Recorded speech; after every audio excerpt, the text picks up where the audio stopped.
Okay, everybody, welcome to the latest episode of All2ReelToo. My name is Michael E. Cullen II, and with me as always is... Matthew, the Falcon, Sharon, might be the power broker, us. Alright.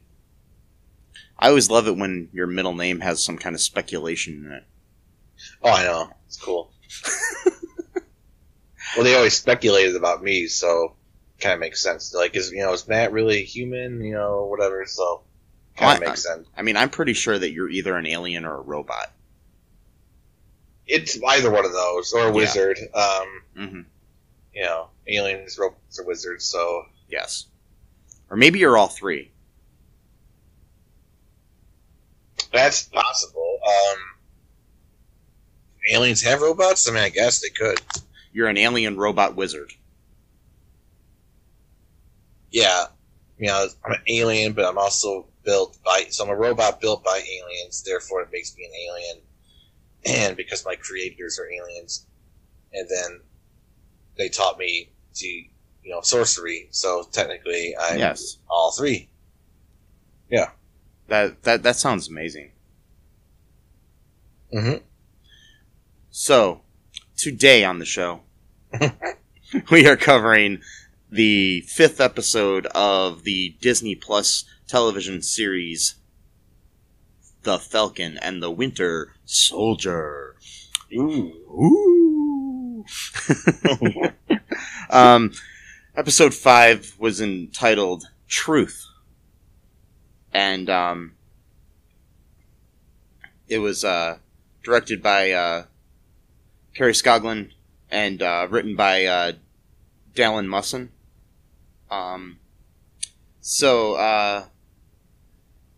First reactions, Matt. What'd you think of this episode? I was, I guess thoroughly impressed, really. The length of the episode, for one thing. They really give us, our money's worth with the show, and I liked how the pacing was really nice. It felt, even though it was the longest episode so far, it didn't really feel like it was really that long, and so this one really wasn't as full of action as the other one was, but I just kind of liked how it flowed, it just, it was just really enjoyable to watch. It wasn't as suspenseful as the last one was, but, yeah. But yeah, that was my initial reaction. It was very, plus too, a lot, it was, what's the word? There was a lot of, different, landscapes, I guess. It wasn't all taking place in one place, so that was kind of cool. Yeah. I mean, it was, I really liked it. I mean, I think it was really, the John Walker of it all was kind of cool. Yeah, I think it was really good. Like you said, it wasn't as intense, there wasn't as much action, but it didn't need to have action. I mean, you don't need action in every one of these things. Even though some fanboys are like, oh, there's no action, I can't like it. It's too woke. Oh, God. John Walker's the real Captain America, man. Yeah, okay. They're talking too much. I don't like it when people talk. I just want them to fight. Yeah. Yeah. Anyways, you get woke, you go broke. I'm so funny. That was really clever. Yep. I came up with that on my own.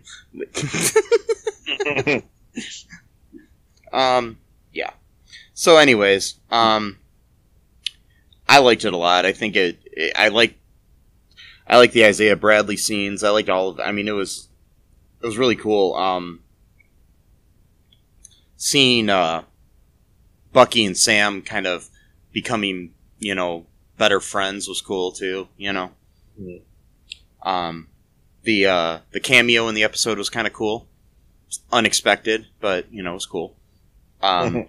Not as big of a cameo as everybody was expecting or anything, but it's still a very important character. Yeah. And a very great actress. I mean, 11 times Emmy Award-winning actress. Oh, wow. Yeah. So, yeah.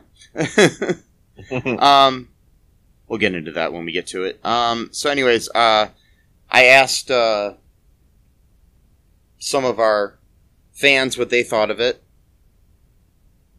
And Chris Tiefel said, "I will let you know when I watch it, and if I see any spoilers in this thread, I will track you down and give you such a noogie." Yeah, we don't do spoilers, so... Yeah. Ever since, what was it? Endgame, when someone told you that someone died in the movie. Yeah, that was bullshit.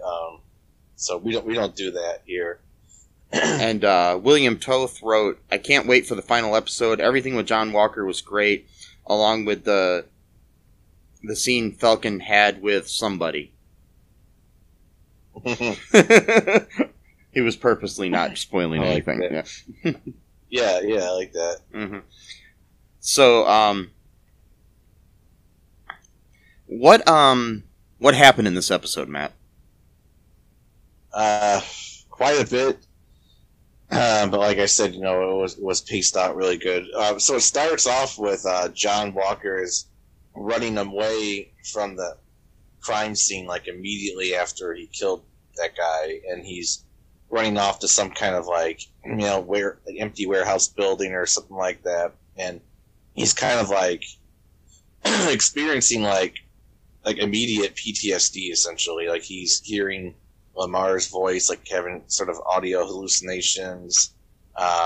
He's he kind of breaks down and cries. He's trying to take in the whole gravity of the situation, and for a split second it does seem like he's kind of realizing what he did and that he did something wrong, but then he does that weird head cock thing that he does, just how Zemo does, and he turns. It's almost I figured it out. When he does that, it's almost like he's turning off a part of his mind, and it's just sort of what they call that compartmentalizing or something like that. And he's compartmentalization. All right, time to go back to work. Yeah.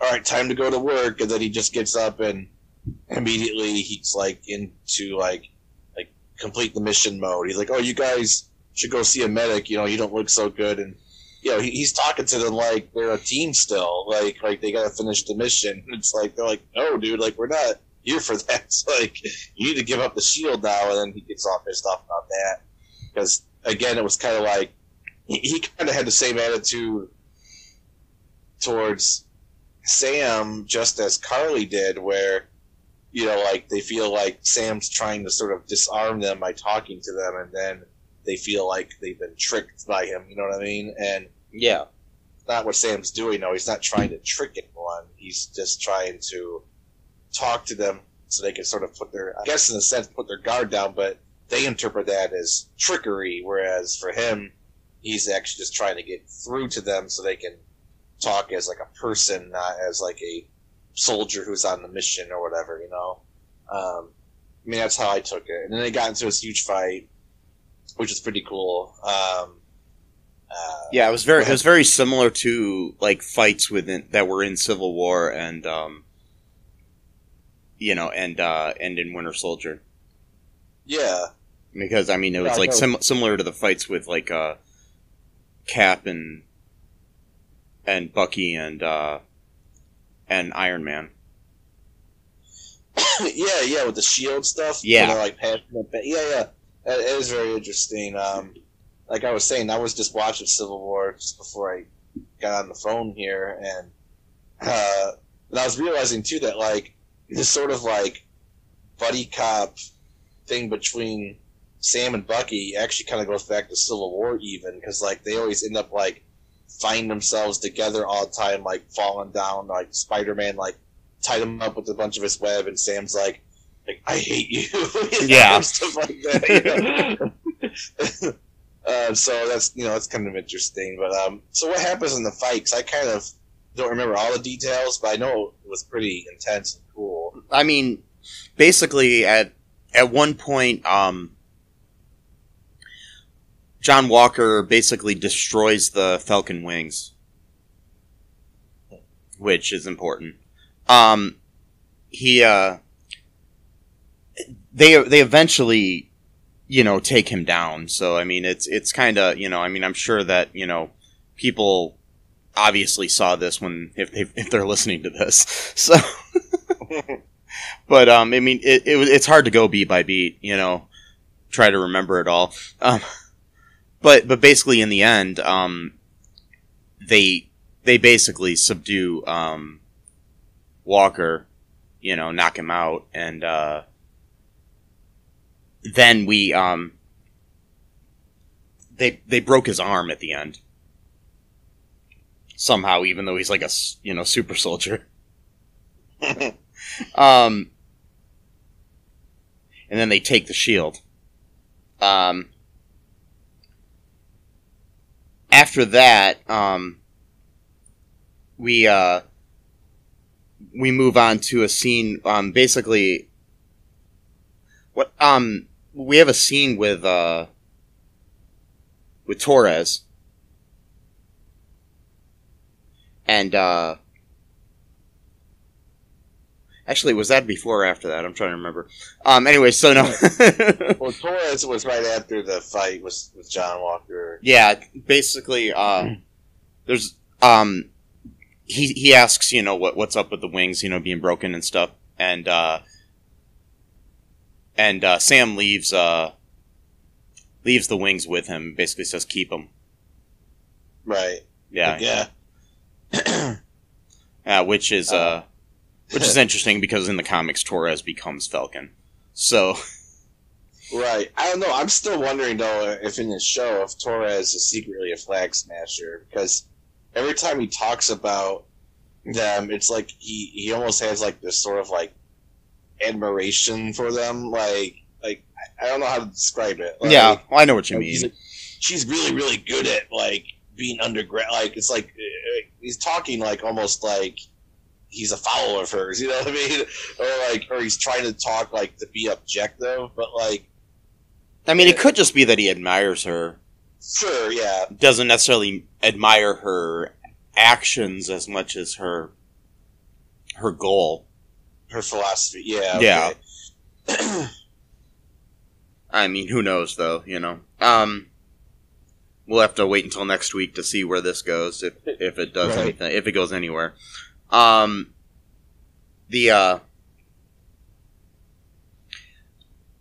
we have a scene where Bucky finds Zemo in Sokovia in front of a memorial to the Sokovian, the people that died during Civil War. And, or not Civil War, in Age of Ultron. Isn't that correct? Oh, yeah. Yeah. Yeah, it's from Age of Ultron, yeah. Yeah, he's, and I really like how the statue is like a statue of a family. Mm-hmm. Like it's, because that kind of, represents what we've lost, and what people in Sokovia have lost. I mean, like, kind of is representative of, like, Wanda's family, or, Zemo's family himself, that he lost, you know what I mean? Right, yeah. Yeah. They have this, like, really cool scene where you think that, Bucky's gonna shoot him. He pulls a trigger on a gun at his head, but there's no bullets in the gun. So, And then he hands them over to the Dora Milaje. And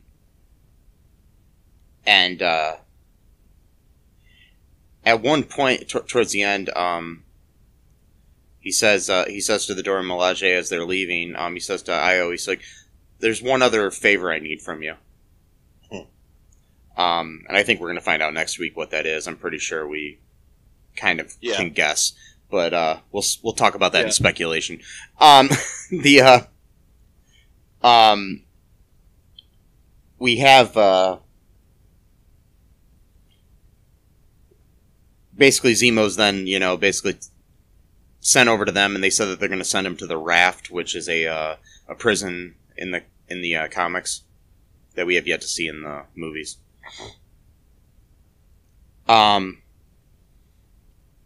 Then we have a scene after that, which I think is one of the coolest scenes in the whole show, where John Walker is being dishonorably discharged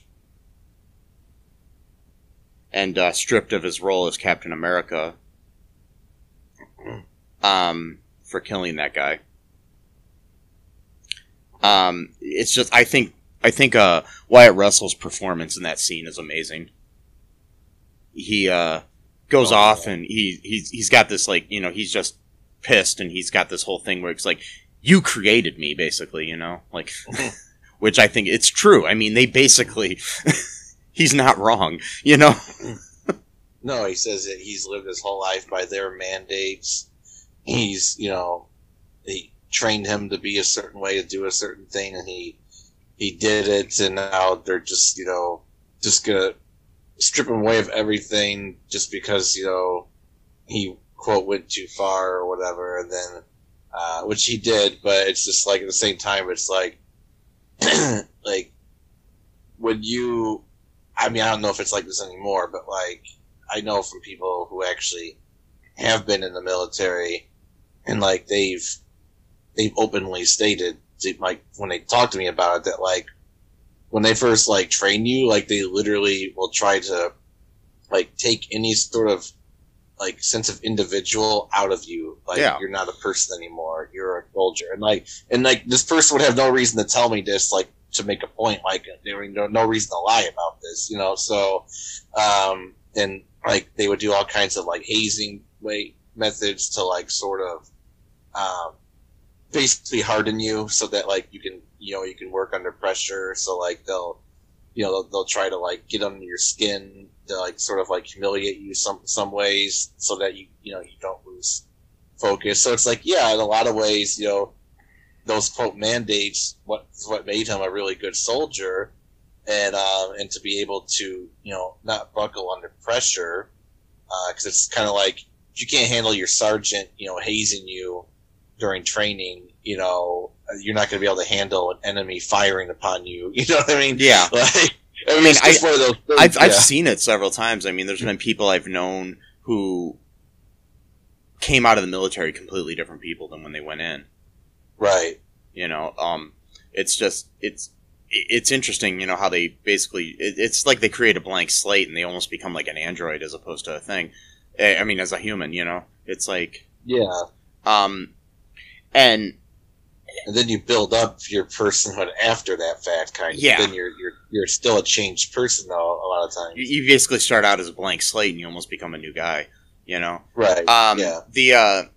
And it's an interesting, it's like, I was thinking about this and I'm like, it's like, what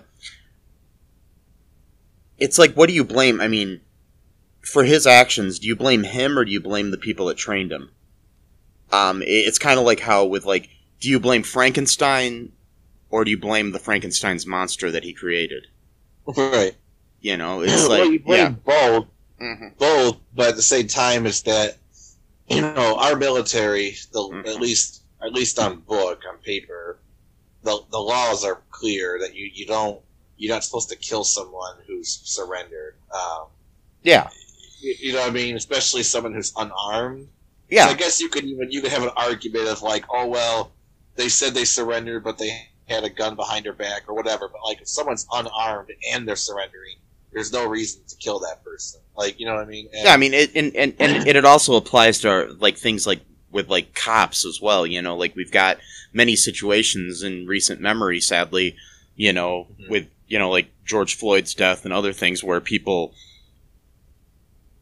are murdered by cops, for no reason, really. You know, when they should have just been taken into custody for, regardless of what crime they may or may not have committed. You know, it's like you can't, somebody trying to pass off a $20 bill, or even if somebody murdered somebody, you don't have the right to murder them, Right, yeah. It's not, people try to justify the actions of somebody that's in the military or that's a police officer based on the actions of the person that they murdered. But that still doesn't mean that you were right in killing another human being. Right. I mean, that's, we've moved far beyond, at least in theory, far beyond the old laws of, eye for an eye.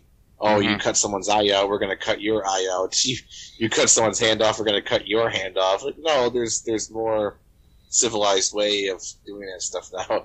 I mean, so it's like, if you catch a serial killer, does that mean then you got to go and kill all the friends and family of that person to, tally up the number of people that they killed? Like, oh, he's killed 50 people, so now we got to go kill 50 people this guy knows. You know what I mean? And even in that situation, it doesn't mean it's within your right. That there's a justice system, whether it be a military justice system or the civilian justice system, that'll take care of. Like, you capture Ted Bundy, but you don't have the right to kill him right when you capture him.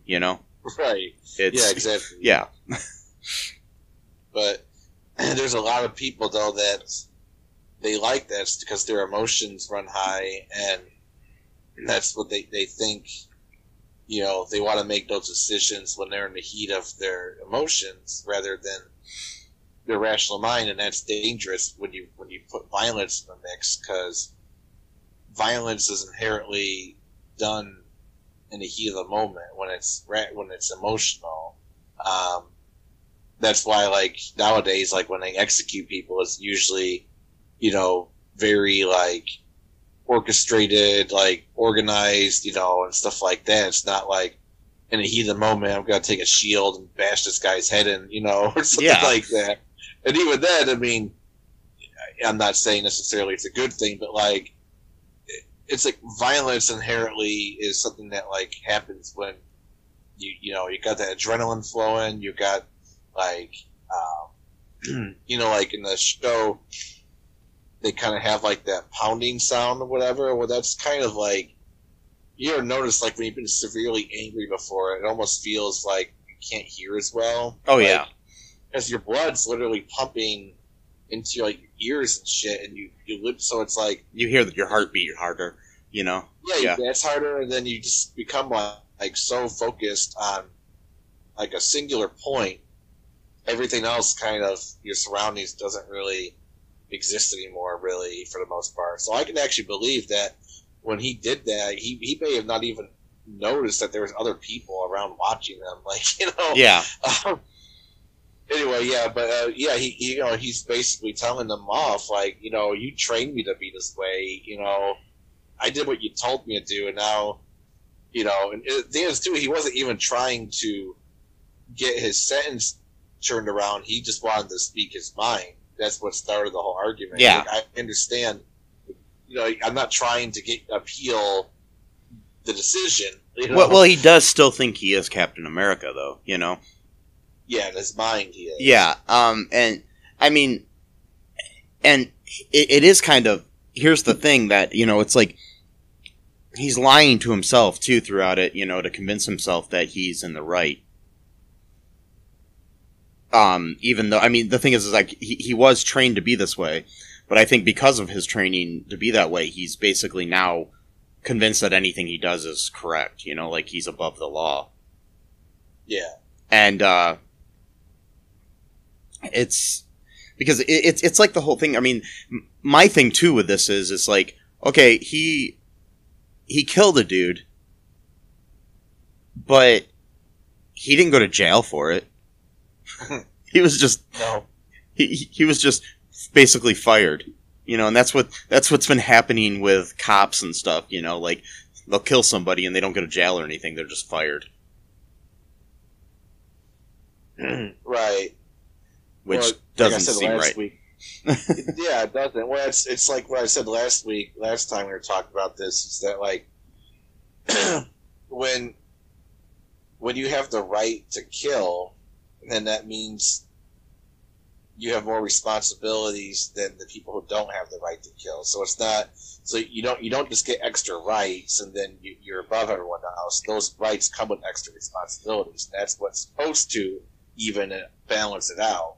Supposed to, you know, yeah, balance it out. A lot of times it doesn't, but like, and that would mean that whole point is that's what it's supposed to be like. It's like, all right, well, you got this little extra thing going on here, but we're not just going to let you, you know, run around. You know, you got this anchor now. You know, well, anchor. That's a bad analogy, but whatever. Yeah. But yeah, so then, anyways, after that scene,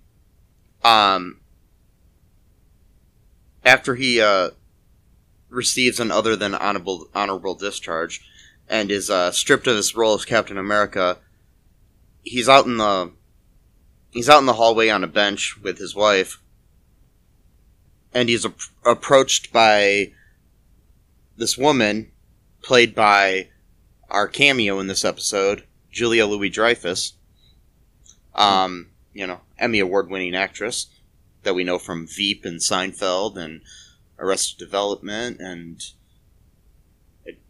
the New Adventures of the Old Christine and all these different shows, you know, that she was in. Yeah, she's one of my favorite comedic actresses of all time. So, she reveals herself to be the Contessa Valentina Allegra di Fontaine. One of the longest names I've ever said in my life. Anyways, she basically is trying to say that she'll, like, you know, help him out if he needs it. And in the comics, she's a very important character who is known as Madame Hydra. And she is basically an espionage agent who was at one time in the books a lover of Nick Fury, and among other things. And she was a SHIELD agent who turned out to be a Hydra agent. So we'll see where this takes it, and I think she's going to be important here in the future. From what I've read, she's going to be in the Black Widow movie.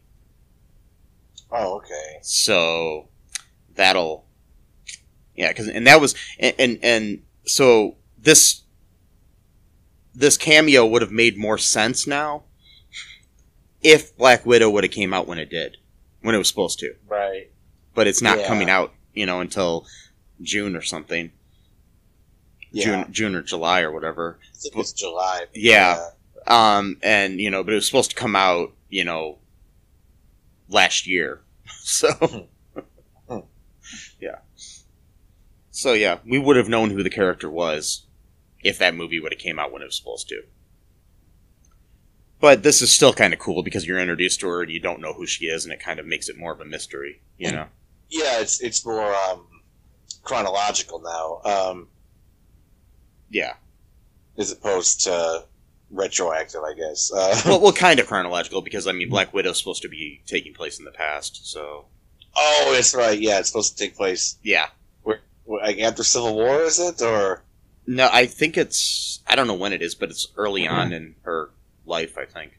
Oh, okay. So, yeah, yeah, it'll be interesting to see how that plays out. I can't wait to see that movie, though. So, I know, seriously. Hopefully we can see it in the theaters, hopefully. Oh, we'll be able to. I mean, I'm getting my second shot soon, so we'll be good, you know.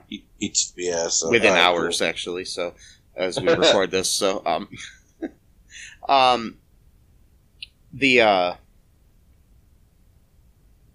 So she leaves. She leaves him a card, and it's like white on one side and black on the other, and completely blank.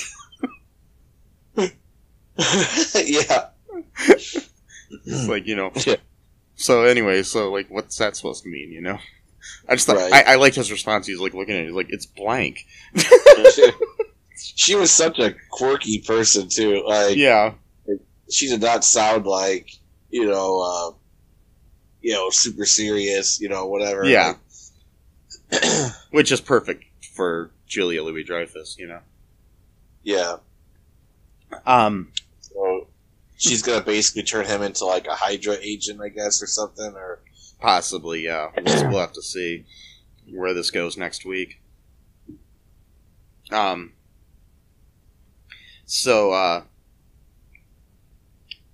Anyways, Sam ends up returning home. Do you want to take a break, actually? And then we'll talk more about this? yeah, sure, that's all right. Okay, we'll be right back, folks.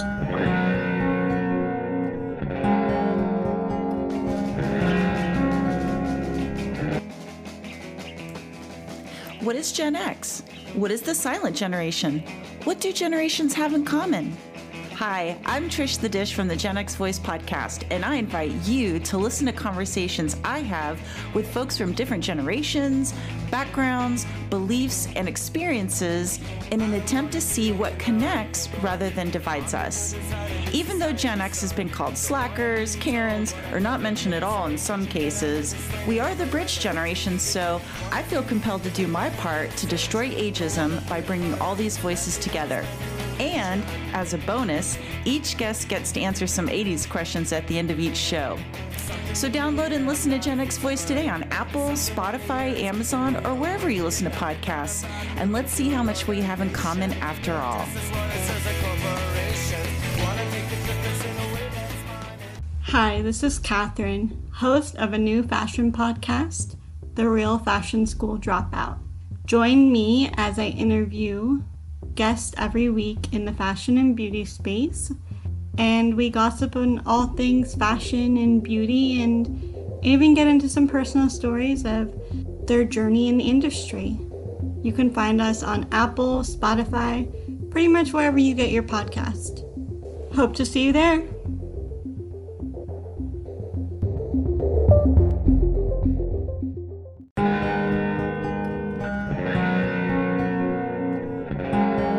And we are back. So, Matthew, my good friend, what happens next in this very, very special episode of Falcon and the Winter Soldier? Special episode. Sam goes, he goes back home after, all this stuff's going on. And he's, gonna fix up the boat or whatever. He's kind of resigned to the idea that they're gonna sell it, but then his nephews say that their mom said that they can't sell it because it's too broken down and no one wants to buy it. So he kind of, was like, why didn't you tell me that, or whatever? And she's like, oh, well, you had that sad puppy dog in the rain look on your face when you came home last night.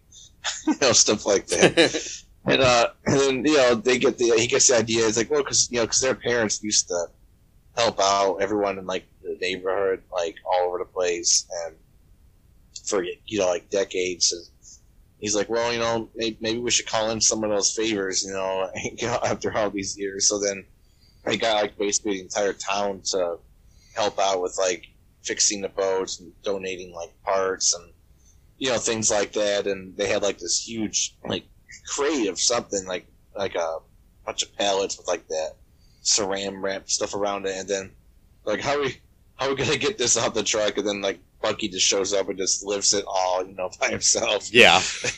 And they're like, what? And then, like, I don't think they knew who he was. Like, they knew he's Falcon. Well, some of them know he's Falcon, not all of them. Yeah. But some of them know. And then Bucky, he like puts down this like cool crate, and he's like, you know, just need you to sign off on it, and then I'll leave. You know, which I'm not sure why.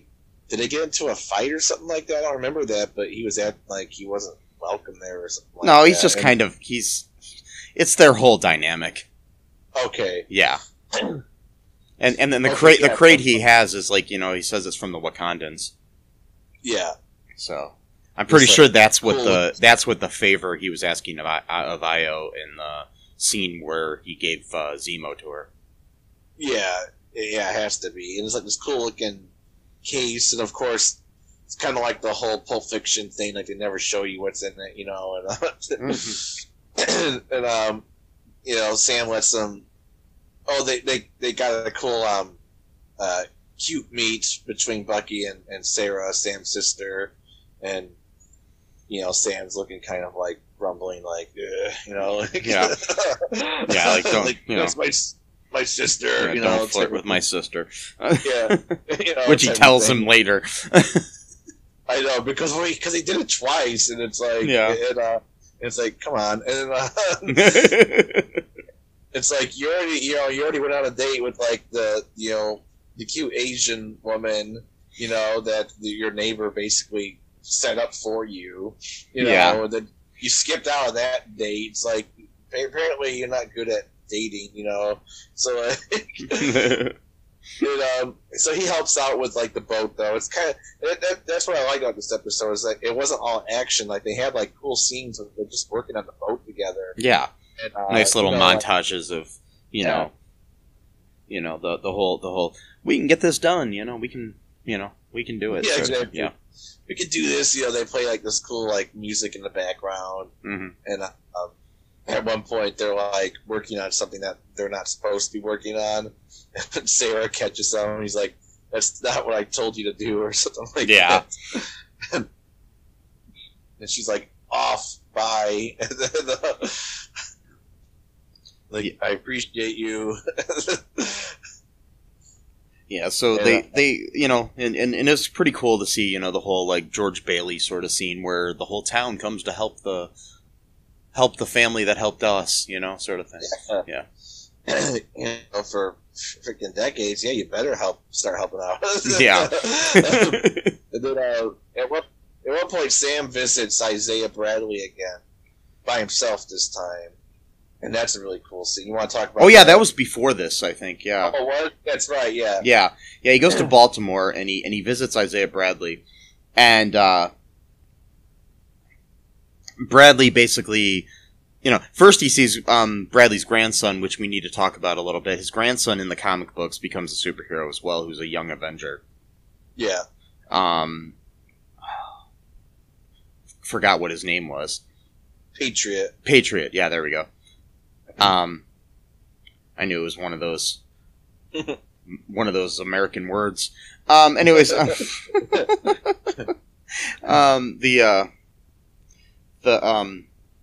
yeah, so that he's like, where's your grandfather, you know, to him, and then he's in the back, you know, working in the garden or whatever, so he goes back there and he's basically wanting to show him the shield and basically give it to him because he wants him to be Captain America.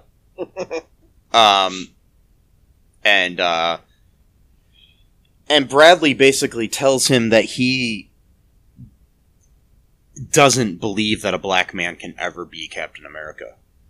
Mm-hmm. Because, you know, we need your blonde-haired, blue-eyed, you know, true American sort of hero, you know. And it tells him about how he was experimented on for years. You know, and declared dead.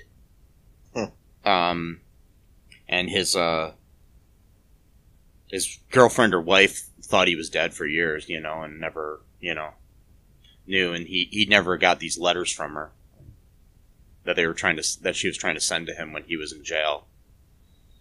Yeah. And they were experimenting on him. He lifts up his shirt and he shows all these scars of everything that they did. They were trying to figure out why the serum worked on him and not other people, and all this other stuff. And so, you know, it was such an emotional scene. Carl Lumbly, just brilliant actor. Man, he's so good. I was crying watching that scene. You know, he was just like so sad. Yeah. But I mean, he's got his old school ways of believing that, you know, a black man can't be Captain America. But Right. Sam, in his mind, you know, is basically thinking, you know, things are changing. You know, things are getting better. They might not be fully, but, you know, they are, you know, in certain ways. And he thinks he can be, you know. But, of course, you know, you're going woke, and so you're going to go broke, man. Yeah, man. Well, it's like one of those things where it's like, you know, like he said, you know, he was like Sam when he was Sam's age. Yeah, he was, like, idealistic and, you know, had, you know, hope and, you know, was positive ideas and stuff, you know, in his mind, and, like, you know, and thought the best of things, you know, was very optimistic. That was the word I was looking for. But yeah, basically though, he leaves, you know, Bradley, and Bradley doesn't want to be Captain America, doesn't want to be declared alive again. He just basically wants to live the rest of his life dead, you know? Yeah, pretty much. Yeah. So, anyways, and then we go to the stuff that we talked about before with our fixing up the boat montages, and so later on, Sam basically comes to the conclusion that he does deserve to be Captain America. And so Bucky and him train with the shield and agree to move on from their pasts and work together, basically. You know, they come to the conclusion that they, you know, basically they kind of realize they're friends. You know? And that they're kind of like brothers in a way, you know? Because they share this bond of being, you know, both being Steve's best friend, you know? Right. Yeah. So, we see a scene, at one point, too, where Carly and, some of the Flag Smashers come back to their little, headquarters and realize that the GRC has, evacuated everybody from there, and they are trying to relocate everybody. Yeah. And there's a vote that's going to be happening at the GRC conference called the Patch Act, which is a act that decides that they're going to send these people back to where they came from. And not the places that they were relocated to during the blip. You know, so. Sounds a lot like deportation, but with a fancier word. It sounds a lot like the thing that Trump was doing with the whole with the whole Dreamers and everything. Yeah. Yeah, and it's almost like they don't want to leave. They like where they're living now, and then they're not going to have a choice to leave. And it's like kind of like, hey, we didn't have a choice to be where we are, right? But we've gotten used to it. But now we're going to go back to somewhere that we don't even like, or maybe have never been before. Right, and we got jobs here, we got homes here. Yeah. But, you know, so anyway, yeah, they're going to vote on whether or not to do this to 20 million people. Yeah. Can you imagine that? 20 million? Sometimes, some countries, that's the entire population of an entire country. Yeah. So you can imagine, like, you know, like, let's say a country like England, or I'm not sure, whatever country. Imagine all of those people in that country leaving it for another place or scattered throughout the rest of the world. Yeah. So that's why the Flag Smashers exist, is because they don't want to leave. They like it where they're at, or at the very least, they, you know, they're familiar with, you know, where they live now, and, you know, anyway, so yeah, that's the reason why the Flag Smashers exist in the first place, because of this bullshit. The GRC, you know, repatriation, and, you know, this whole propaganda. They show all these smiling people on these posters, and we're getting people back to normal. Like, anytime anyone says back to normal, you should immediately be suspicious right there. Because that phrase almost always means something bad. It doesn't necessarily mean back to the normal you want. It's back to the normal they want. It's not, It's never in the well-being of the people. It's in the well-being of the people with money. Right. Yeah. Or power. Or both. So we have the scene in, like, Central Park.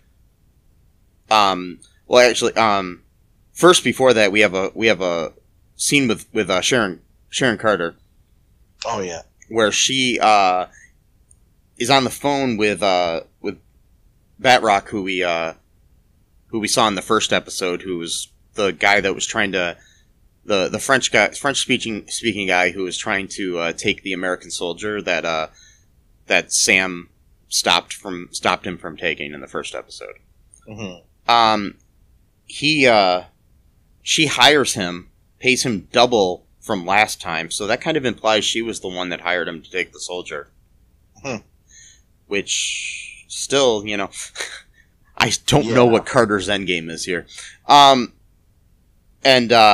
So she hired him, and then he appears in Central Park in New York with Carly and some of the other Flag Smashers, and he has like a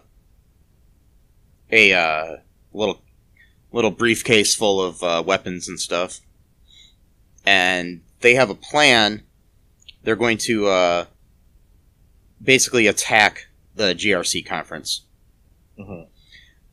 which ends up happening. There's some people inside there that are saying "one world, one people" to each other, and they're part of the situation. Very similar to Hail Hydra, kind of. Yeah.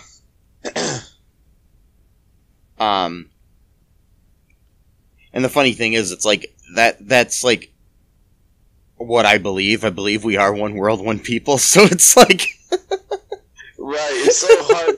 It's so conflicting. And here's the thing. So, like, I wasn't, like, all cards on the table. I was not really mad at them at the beginning. Like, even when they were, like, robbing banks and shit like that. Because, like, if you study history revolutions, almost all revolutions begin where they rob banks to pay for their operations. Yeah. I mean, I'm pretty sure even the American Revolution did that at some point during the early days.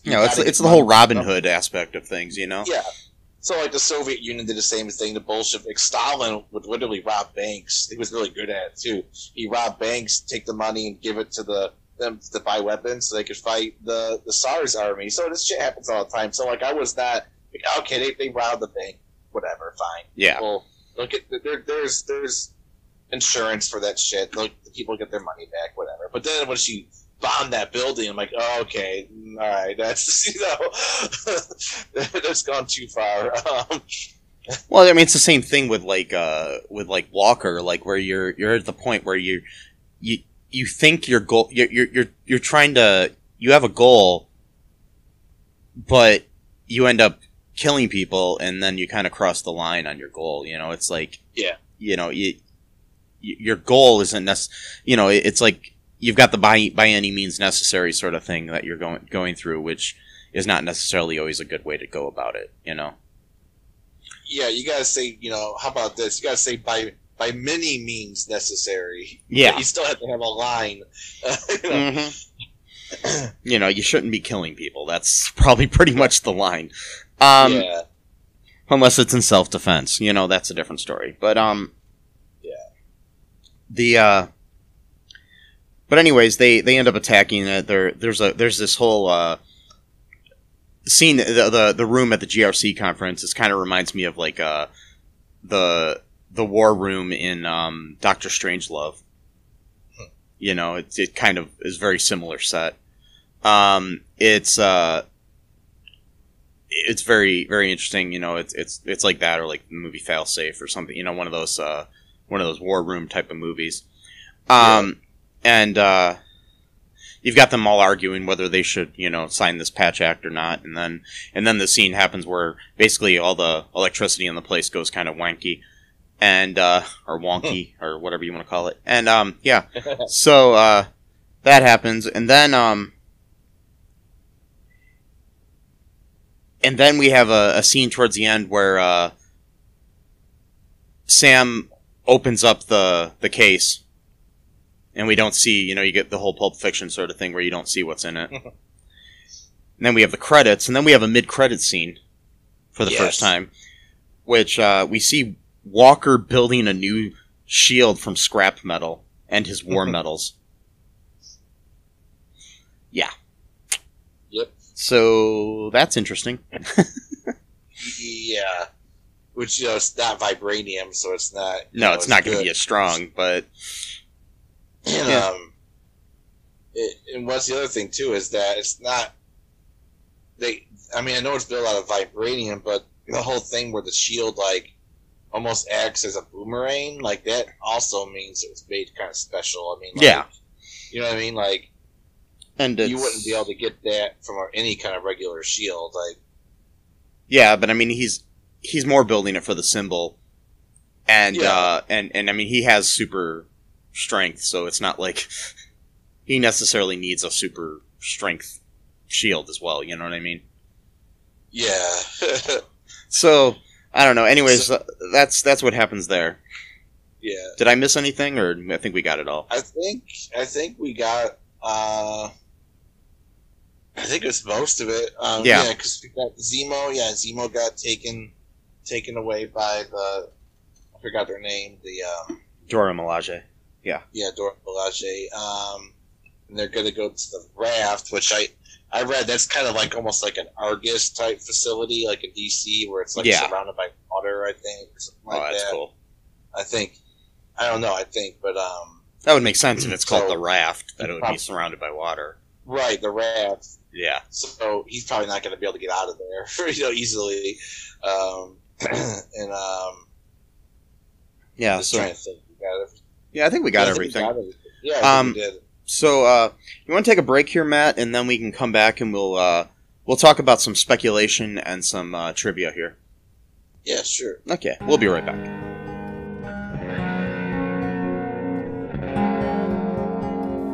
It's the Ninja from the Ask the Angry Ninja Show saying, come listen to the show. We got the Ninja Wife to give you your movie reviews. We got the Conscript to give you the Ninja News. And we got the Battle to talk about your sports. And as always, it is the Ask the Angry Ninja Show. So ask me a question, we'll give you the ninja knowledge you need for your ninja life. Search for us anywhere you get your podcast from. Just search for the Ask the Angry Ninja Show and enjoy the show.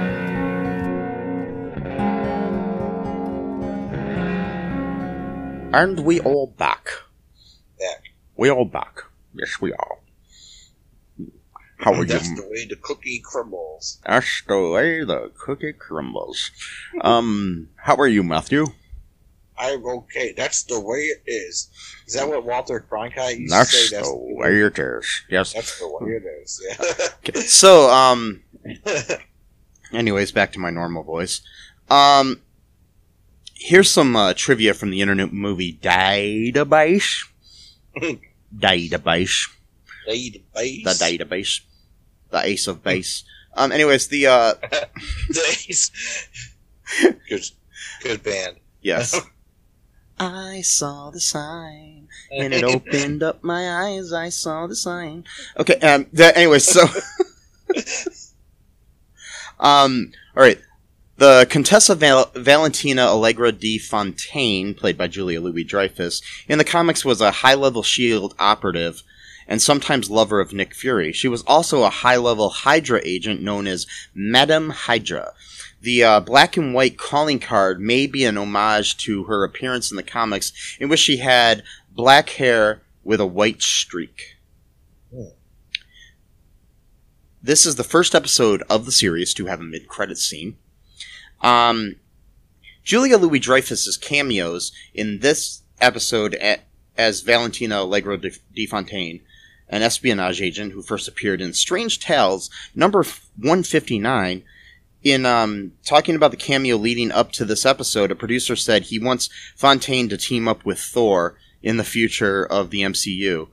In an article published in Vanity Fair during the episode, it was revealed Louis-Dreyfus was supposed to make her first appearance as DeFontaine in Black Widow, as we spoke before.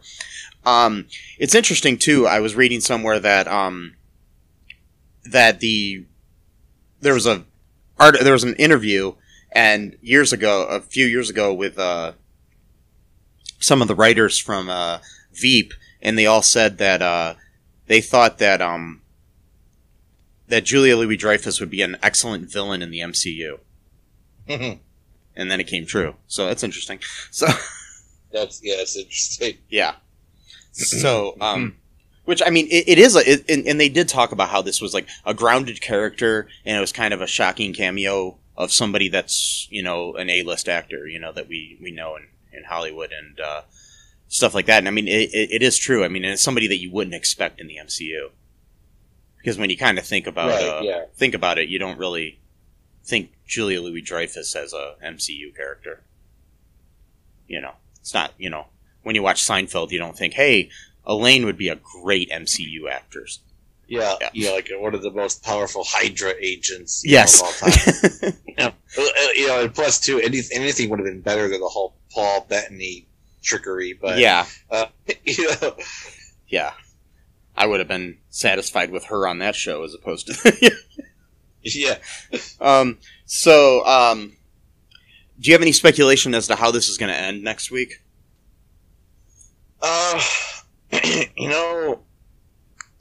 I wish that is there going to be a season 2, or is this going to be like a WandaVision thing where it's just one season? I think as it stands now, it's just a one season, but it could, you never know. Okay. Or these characters could end up in other shows,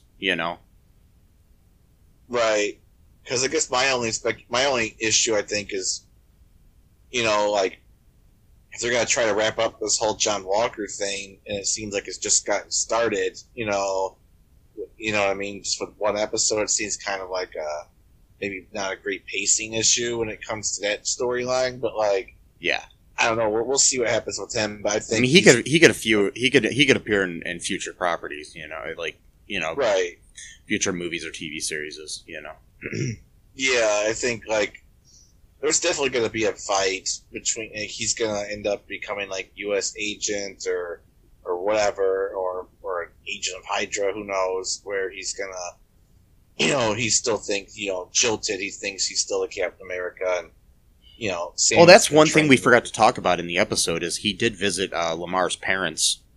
Oh yeah, and straight up lied to them and said that he killed the person that killed killed their son. The dad even asked him, was that guy, the one who killed, Lamar? And he's like, yes. Okay, wow. Yeah. I don't know. It seemed their daughter, Lamar's sister, seemed like she didn't really believe him. Yeah, the way she was looking at him was kind of... She may have seen the video and they didn't, because they're older and stuff. Maybe they don't have... Well, seeing the video didn't mean anything because nobody saw who actually killed Lamar. There was no video. He did say where is she though? So I don't know if they were recording at that point or not though. So that's true. Yeah, they could have picked up right when he started beating them though. So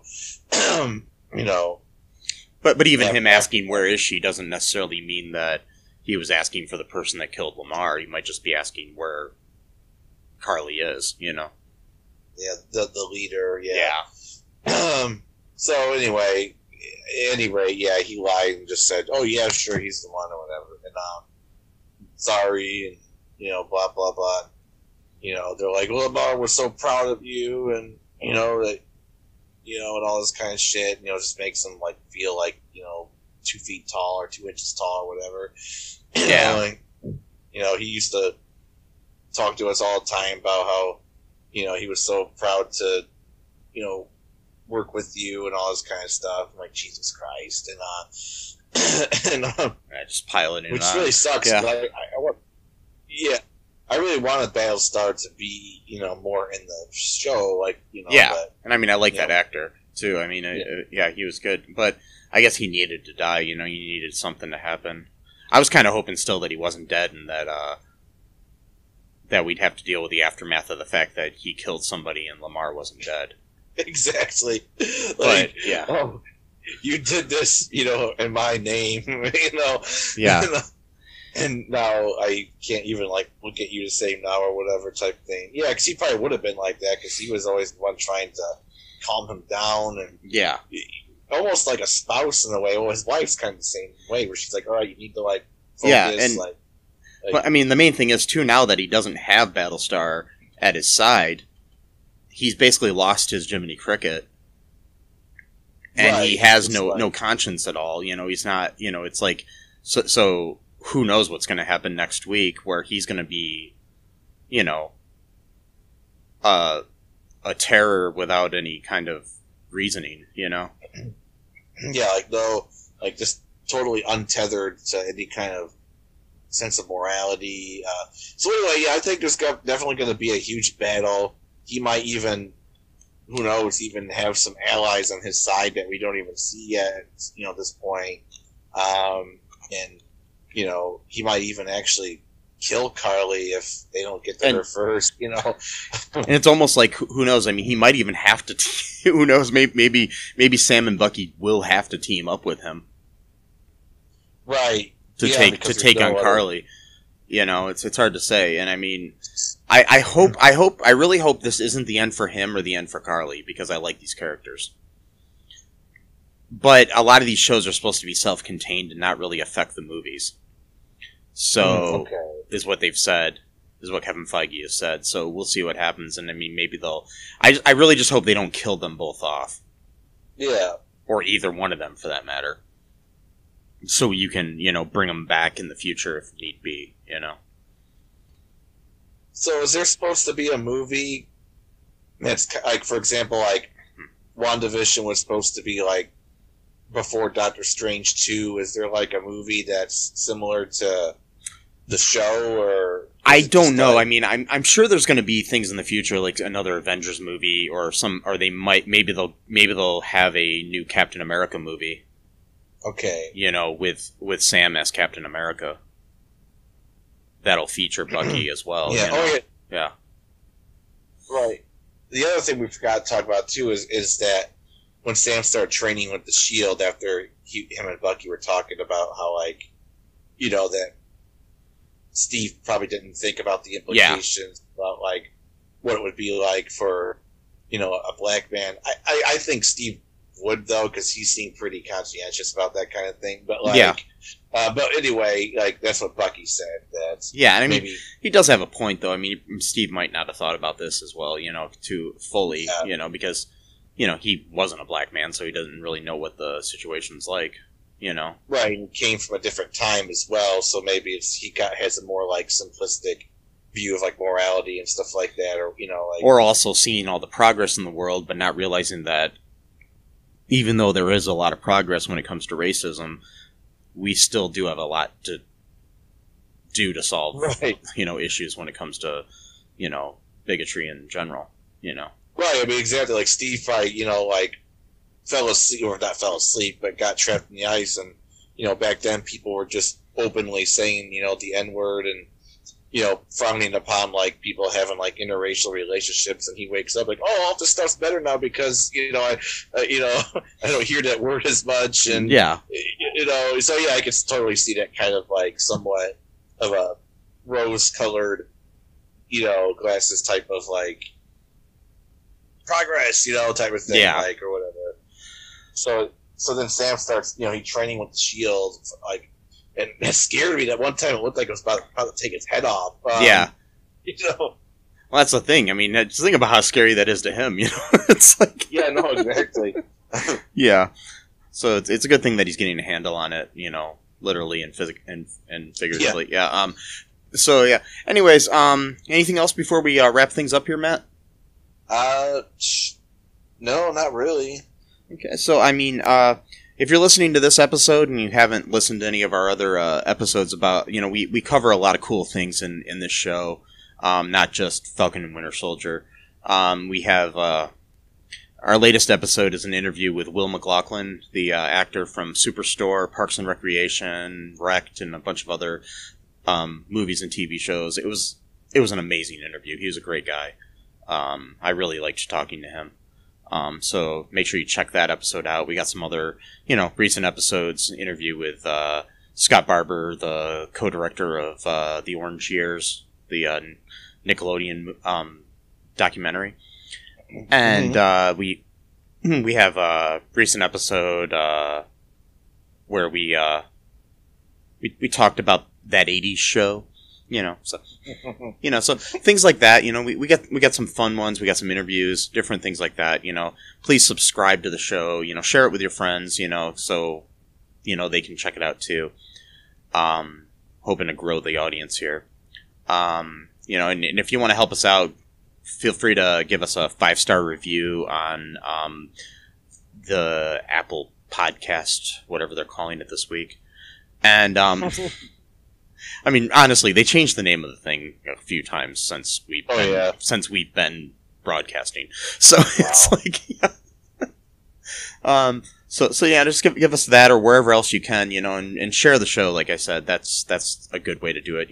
Check out our Patreon. You can, help support the show monetarily, and you can get some cool merch on our TeePublic store as well. Get an All2ReelToo t-shirt. Woo! You'd enjoy that. People. You can wear it around and be like, I listen to this cool podcast, and you don't. Maybe you should start listening to it because Matt and Mike are awesome, and stuff like that. Just say that to everybody you meet. Yeah. Everyone. Yeah. I don't care what your situation is, You could be in a therapy session. Tell it to your therapist. You could, Yes. Could be confessing to a priest. Tell him about it, Your sin is that you listen to too much All2Real. Well, it's not a sin. It's never a sin to listen to too much of All2ReelToo. Terrible. I know. It's just too much of a temptation, Father. You gotta check it out. Yeah. No, it's terrible. No. Just be like, forgive me, Father, for I have sinned, and then be like, yeah. Well, so I yelled at my mom the other day, and I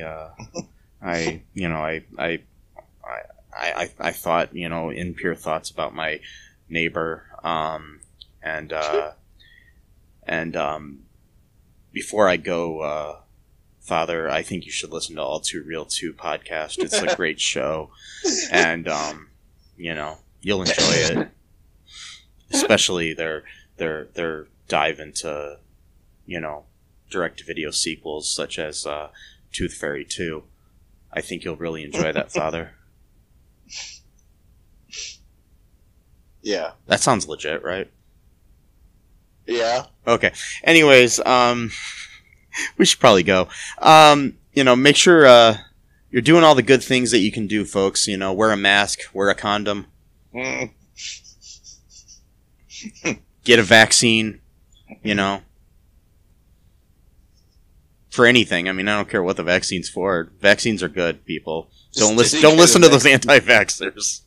Just get any kind of vaccine, doesn't matter what it is. Even if you don't need it, just go in and be like, you know what? Tetanus or... I need a typhoid vaccine right now. I need the vaccine for tuberculosis. I need a polio vaccine right now, doctor. No. Like that episode of Superstore where Glenn's talking about traveling where they were going to need so many shots. I'm all excited about it. Oh, good times. Anyways, until next time, folks. Bye-bye. Thanks for listening to All2ReelToo podcast, a Cullen Park production. Produced and edited by Michael E. Cullen II. Music by Matthew Hawes. Subscribe and share the show. Visit us at cullenpark.com.